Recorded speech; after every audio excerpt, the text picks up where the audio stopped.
Thanks, Ben. Now, I gotta ask, did Quavo wake the giant this weekend? Unfortunately, I couldn't make it, Evangeline, but we have Q30's Melissa Sheehan to tell us if the giant is still slumbering.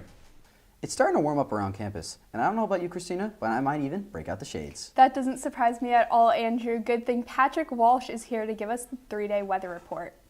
Thanks, Eli. Now, even though I'm incredibly allergic, that doesn't mean I'm not interested in how I could spend some time with some furry friends. Well, we share that trait, Andrew, but luckily Q30's Emily Katz saved our sinuses and ventured to a local cat cafe for us. I hope the weather holds out for tomorrow night and for the block party, and I suggest everyone takes a break from studying to enjoy the nice weather we've been experiencing. Yeah, Eddie, I know I've been trying to do a lot of workout on the quad, and hopefully I can continue that as I finish my final projects the rest of this week.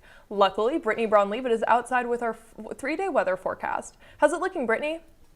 Quinnipiac's main campus buildings and dorms have been dealing with infrastructure and facilities-related issues since the start of the spring semester. The Mount Carmel campus suffered a day-long power outage on the semester's first day of classes, during which classes were canceled and academic buildings were closed. Power to dorm buildings and food service locations were quickly restored. However, Quinnipiac's newest residence hall, The Grove, was reported to have issues with its generators. When we had a power outage, our generators failed, and then we just didn't have any energy at all. Many Grove residents have reported dealing with plumbing, heating, and mechanical issues in the new dorm building since the start of the academic year. Parts of the building are failing or falling apart. I was told that the building was built in a rush, so I think that might be why. Recently, students have been voicing their concerns about infrastructure and facility-related issues in Quinnipiac residence halls. We live in those dorms that when things go wrong in there, it does directly affect our living and our well-being. Many students have complained of issues with laundry machines, and there have been reports of a smoking dryer machine in the Perloth residence hall on Monday. I live in Larson, and there's dryers that break every once in a while, but I feel like that happens in every dorm. Yeah, it's also when there's I live in Village, so there's 24 of us living in there, and there's only 2 washers and dryers, so when they're broken, it kind of backs up everybody. Also, last Wednesday, a pipe burst in room 460 in the Mountain View residence hall, affecting 3 dorms, 460, 360, and 260. Associate Vice President of Public Relations at Quinnipiac, John Morgan, said, quote, "A pipe burst affecting 2 suites in Mountain View around 7 Wednesday night. The impacted students have been offered an opportunity to relocate to other university housing while repairs are being made." Students in 360, the dorm below, moved back in on Tuesday.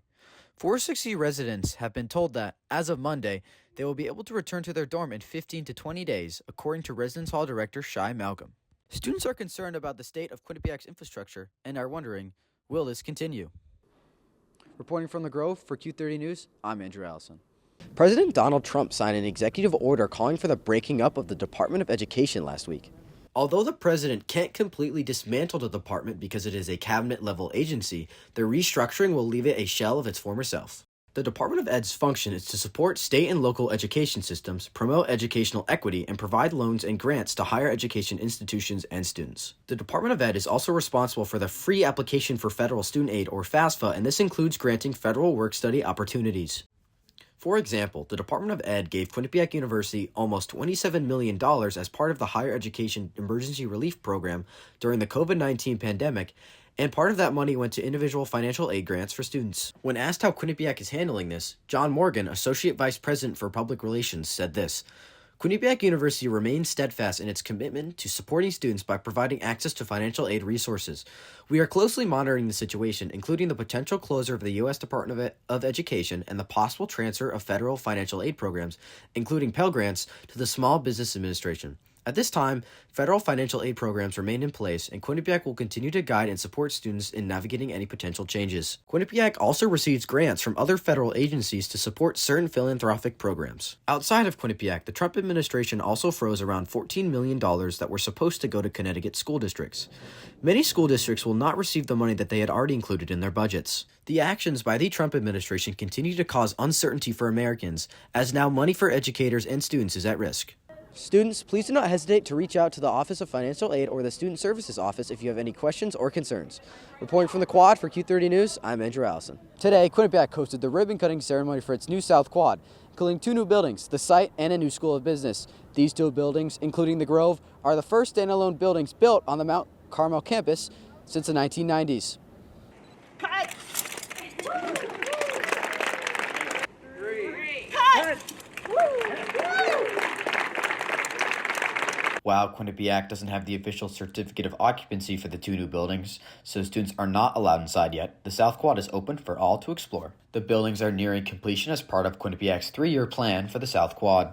Quinnipiac is advertising these new buildings as centers for innovation, as said by Quinnipiac Provost Deborah Leibowitz. However, their true value will be as incubators of innovation, as important centers of experiential learning, as destinations for discovery.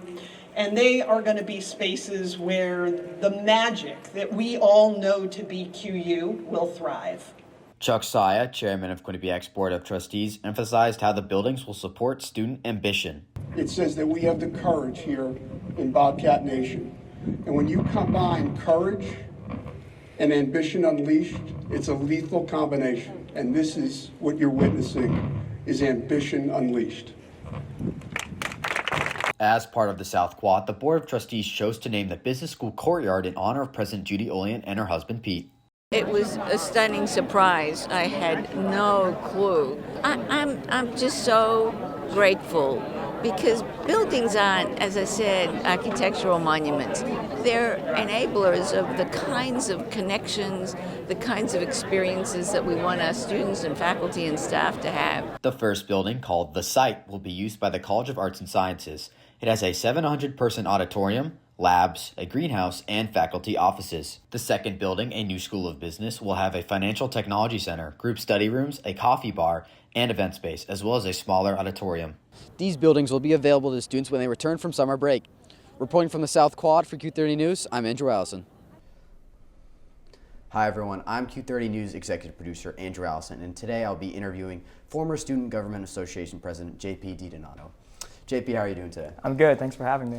So, I would like to start with SGA as a whole, and then we'll get into your experiences as president.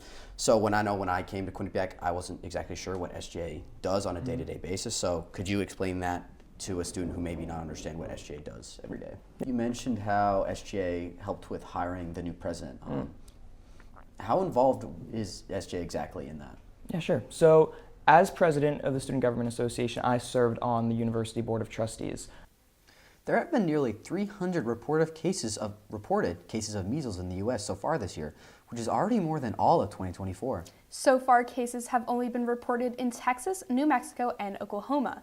In Texas and New Mexico, all but 4 out of the 292 cases occurred in people who are unvaccinated or of unknown vaccination status. According to experts, this outbreak highlights the failure of preventative measures against the measles virus. This outbreak occurred after measles was said to be eradicated from the U.S. in 2000. Texas announced the outbreak's first death last month. The child who died was not vaccinated and had no underlying conditions. Staying with news around the U.S., we have your national news update of the night. Miranda Patorti is in studio to tell us everything we need to know.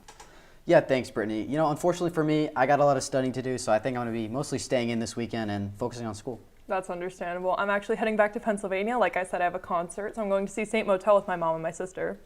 That sounds really fun. But, shifting to a different topic, Evangeline, I enjoy colorful things as much as the next person. But apparently, some colored foods aren't that good for us. The U.S. Food and Drug Administration is phasing out the use of petroleum-based food dyes.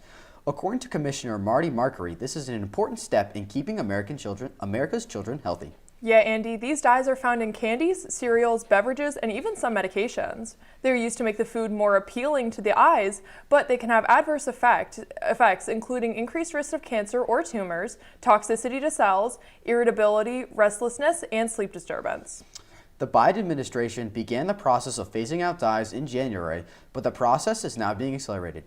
Hearing all that, maybe I should stop drinking the bright blue Gatorade from the dining hall.